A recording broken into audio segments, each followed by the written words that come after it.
ఈరోజు మనం విండోస్‌లో network monitoring అయితే చేద్దాము. దానికోసం నేను టాస్క్ మేనేజర్ ఓపెన్ చేసి పర్ఫార్మెన్స్ ట్యాబ్‌లోకెళ్ళా.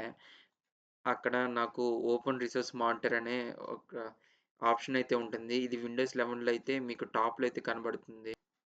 ఇక్కడ ఈ మానిటర్‌లో మనం నెట్వర్క్ ట్యాబ్‌లోకెళ్తే మనకి నెట్వర్క్ యాక్టివిటీ అనేది కనబడుతుంది. ఏ అప్లికేషన్స్ వాడుతున్నాయని జెప్పి. ఈ ఎస్‌విసి హోస్ట్ అనేది విండోస్ నెట్వర్క్ ప్రాసెసర్ అనమాట.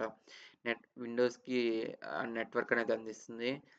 అండ్ ఇంకా మనం కిందకొస్తే దాని ఐపీ అడ్రెస్ ఏ పోర్ట్‌తో కమ్యూనికేట్ అవుతుంది. ఏ ఐపీ అడ్రెస్ ఏ ఐపీ అడ్రెస్‌తో. ఇక్కడ మీరు చూసుకోవచ్చు నా ఐపీ అడ్రెస్ అనేది మైక్రోసాఫ్ట్ సర్వర్‌తో అయితే కమ్యూనికేట్ అవుతుంది.